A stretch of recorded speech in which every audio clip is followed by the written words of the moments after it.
പ്രിയ സുഹൃത്തുക്കളെ, കഴിഞ്ഞ വീഡിയോ അവസാനിച്ചത് ഒരു ദാരുണമായ വഴിത്തിരിവോടെയാണല്ലോ. ഇസ്രായേൽ ജനത തങ്ങൾക്ക് മുന്നറിയിപ്പ് നൽകുവാൻ വന്ന പ്രവാചകന്മാരെ കൊല്ലുന്നത് കണ്ടുകൊണ്ട് യഹൂദ ജനതയുടെ ഹൃദയകാഠിന്യം വർദ്ധിച്ച് അവരുടെ കലാപം വർദ്ധിക്കുന്നതാണ് നമുക്കിനി കാണുവാൻ കഴിയുക.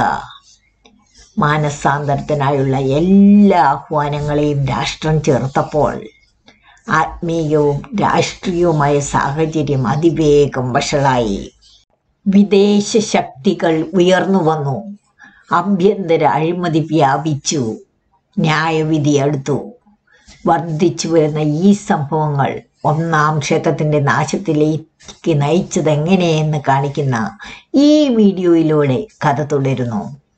ഈനോക്ക് കണ്ട ഈ ദർശനങ്ങളൊക്കെയും പിന്നീട് നൂറ്റാണ്ടുകൾക്ക് ശേഷം സംഭവിച്ചത് നമുക്ക് ബൈബിളിൽ കാണാം. ഈ മലയാളത്തിലേക്കുള്ള പരിഭാഷ ഞാൻ നടത്തിയത് മീഖായേൽ നിബിൻ്റെ എത്യോപ്യയിൽ ഗീസ് ഭാഷയിൽ നിന്നും ആദ്യമായി ഇംഗ്ലീഷിലേക്ക് വിവർത്തനം ചെയ്തതിൽ നിന്നുമാണ്.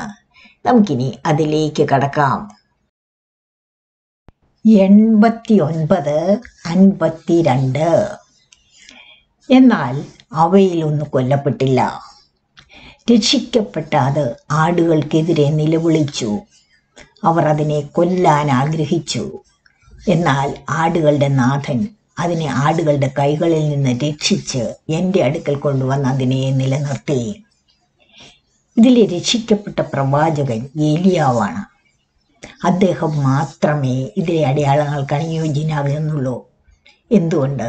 നമുക്ക് പരിശോധിക്കാം. ഒന്നാമത്തേത്, അവർ അതിനെ കൊല്ലുവാൻ നോക്കി. സോളമന്റെ ശേഷമാണ് ഏലിയാവ് ജീവിക്കുകയും പ്രവചിക്കുകയും ചെയ്തത്. മാത്രമല്ല, ഇതിലെ 52-ാം വാക്യത്തിലെ 3 അടയാളങ്ങളും കൃത്യമായി നിറവേറ്റുന്നത് ഏലിയാവ് മാത്രമാണ്. 1 രാജാക്കന്മാർ 19-ാം അധ്യായത്തിൽ ഇസബേൽ അവനെ കൊല്ലുമെന്ന് സത്യം ചെയ്യുന്നു. ഇതിന്റെ 18-ാം അധ്യായത്തിൽ പ്രവാചകന്മാരെ കൊല്ലാൻ രാജാവ് എല്ലായിടത്തും തിരഞ്ഞു എന്ന് ഓബദ്യാവ് പറയുന്നു. 1 രാജാക്കന്മാർ 21 ആഹാബ് ഏലിയാവിനെ വെറുക്കുകയും അവനെ ശത്രു എന്ന് വിളിക്കുകയും ചെയ്യുന്നു.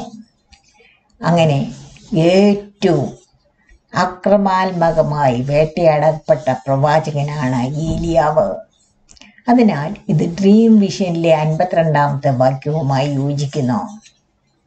മൂന്നാമതായി, എന്നാൽ ആടുകളുടെ നാഥൻ അതിനെ ആടുകളെ കൈകളിൽ നിന്ന് രക്ഷിച്ച് എൻ്റെ അടുക്കൽ കൊണ്ടുവന്ന് അതിനെ നിലനിർത്തി എന്നത് നമുക്ക് നോക്കാം. ഇസ്രായേലിന്റെ ചരിത്രത്തിൽ ഈനോക്കിനെ കൂടാതെ ദൈവം അക്ഷരാർത്ഥത്തിലെടുത്ത ഏക പ്രവാചകൻ ഏലിയാവാണ്. 2 രാജാക്കന്മാർ 2:11 ഏലിയാവ് ചുഴലിക്കാറ്റിൽ സ്വർഗത്തിലേക്ക് കയറി. ഇത് ഈനോക്കിയൻ ചിഹ്നവുമായി പൂർണ്ണമായി പൊരുത്തപ്പെടുന്നു. ദൈവം അദ്ദേഹത്തെ ഉയർത്തുന്നു, താമസിപ്പിക്കുന്നു. അവൻ ആടുകളുടെ അടുക്കിലേക്ക് മടങ്ങുന്നില്ല. ഒരു സ്വർഗീയ റോളിനായി ദൈവത്താൽ സംരക്ഷിക്കപ്പെടുന്നു. ഈ 3 അടയാളങ്ങളുമായി യോജിക്കുന്ന വേറൊരു പ്രവാചകനുമില്ല. 89-53. ആ ആടുകൾക്ക് സാക്ഷ്യം വഹിക്കാനും അവരെക്കുറിച്ച് വിലപിക്കാനും അവൻ, അതായത് ലോർഡ്, മറ്റു പല ആടുകളെ അവരുടെ അടുക്കിലേക്ക് അയച്ചു.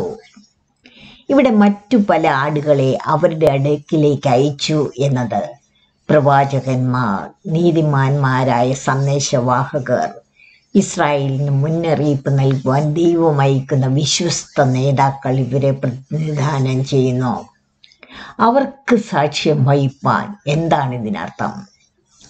ദൈവിക ഉടമ്പടിയെക്കുറിച്ച് ജനങ്ങളെ ഓർമ്മിപ്പിക്കാനും അവരെ അനുസരണത്തിലേക്ക് തിരികെ വിളിക്കാനും അഴിമതി തുറന്നു കാട്ടാനുമായിരുന്നു ഇവർക്കായി ദൈവം പരമേൽപ്പിച്ചിരുന്ന ജോലി എന്നതാണ്.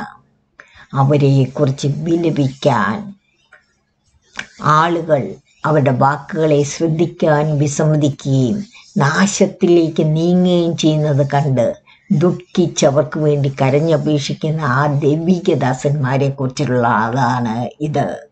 നമുക്കിനി അടുത്തതിലേക്ക് കടക്കാം. 89-54. ഇതിനു ശേഷം ആടുകളുടെ നാഥന്റെ ഭവനത്തിൽ നിന്നും അവന്റെ ഗോപുരത്തിൽ നിന്നും എങ്ങനെയാണ് അവർ പുറത്തു പോയത് എന്ന് ഞാൻ കണ്ടു.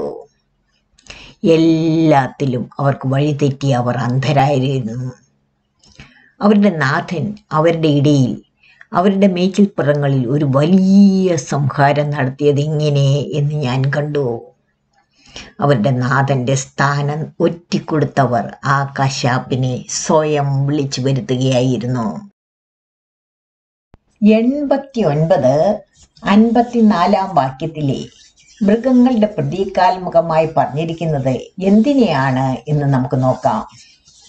ഒന്നാമതായി, ആടുകളുടെ നാഥന്റെ ഭവനം എന്നത് ദേവാലയം, ഉടമ്പടി, ലോഡിന്റെ സംരക്ഷണം ഇവയെയും ഗോപുരം ലോഡിന്റെ മേൽനോട്ടത്തെയും ജാഗ്രതയെയും സൂചിപ്പിക്കുന്നു.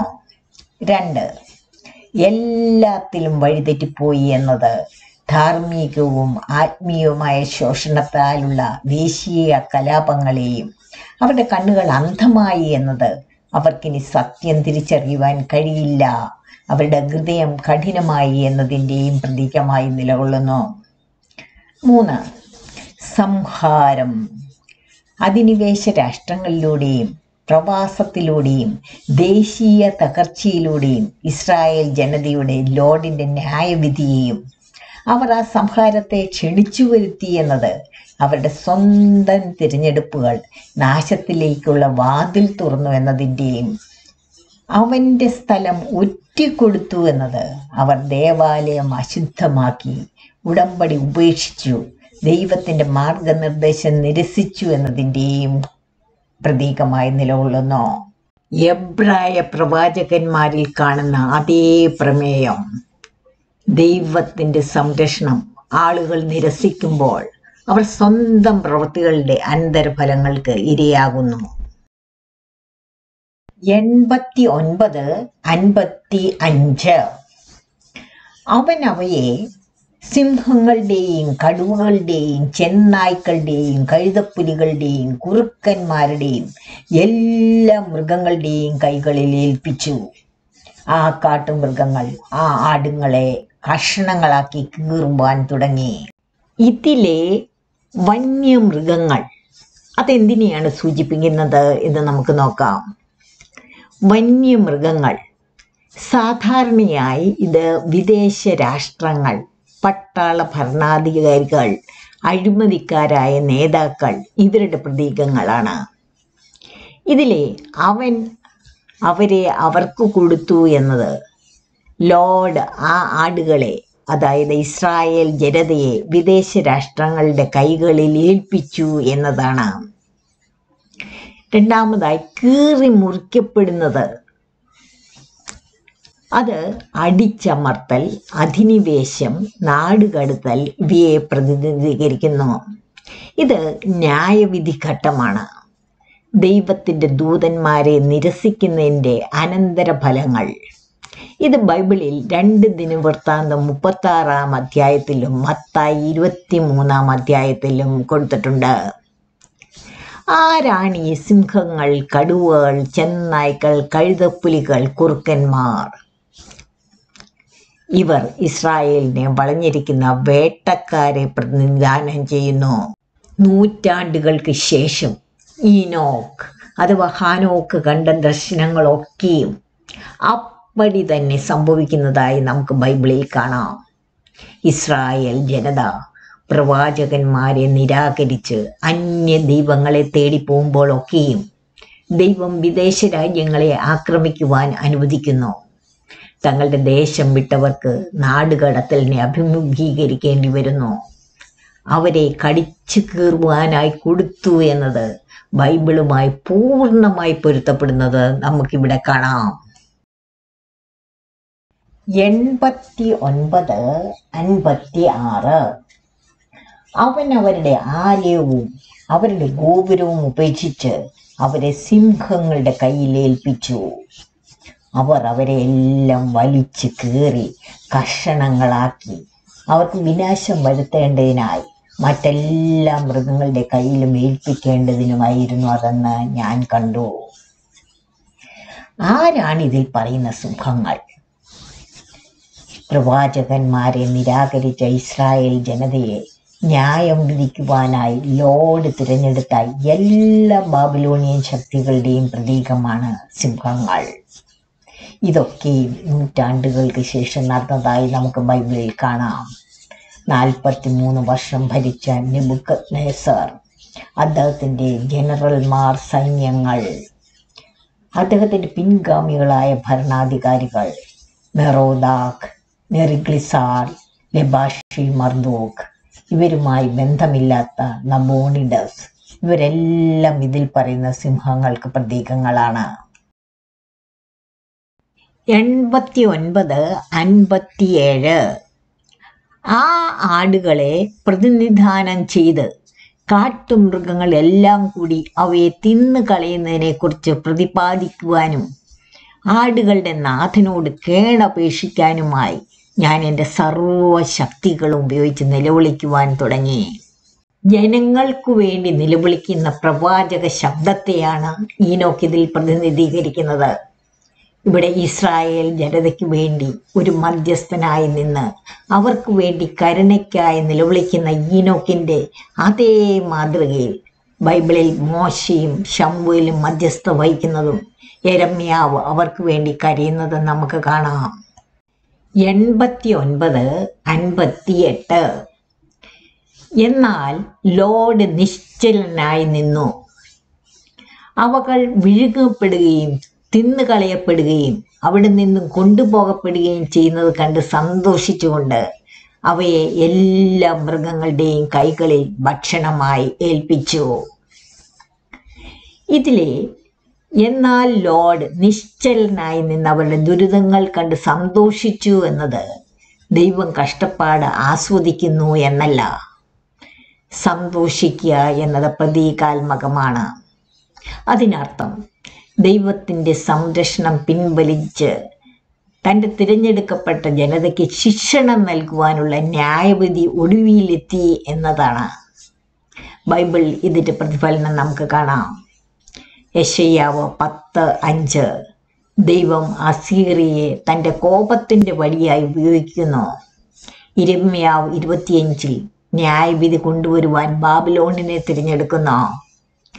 യഹസ്കേൽ 24 ദൈവം കാക്കുകയില്ലെന്നും കരുണ കാണിക്കുകയില്ല എന്നും പറയുന്നു. 2 ദിനവൃത്താന്തം 36 ഒരു പരിഹാരവും ഉണ്ടായിരുന്നില്ല എന്ന് രേഖപ്പെടുത്തിയിരിക്കുന്നു. 89, 59 അവൻ 70 ഇടയന്മാരെ വിളിച്ച് ആടുകളെ മേയ്ക്കുവാൻ വേണ്ടി അവർക്ക് എറിഞ്ഞു കൊടുത്തിട്ട് ആ ഇടയന്മാരോടും അവരുടെ കൂട്ടുകാളികളോടും പറഞ്ഞു, ഇനി മുതൽ നിങ്ങൾ ഓരോരുത്തരും ആടുകളെ മേയ്ക്കുകയും ഞാൻ നിങ്ങളോട് കൽപ്പിക്കുന്നത് ചെയ്യുകയും വേണം.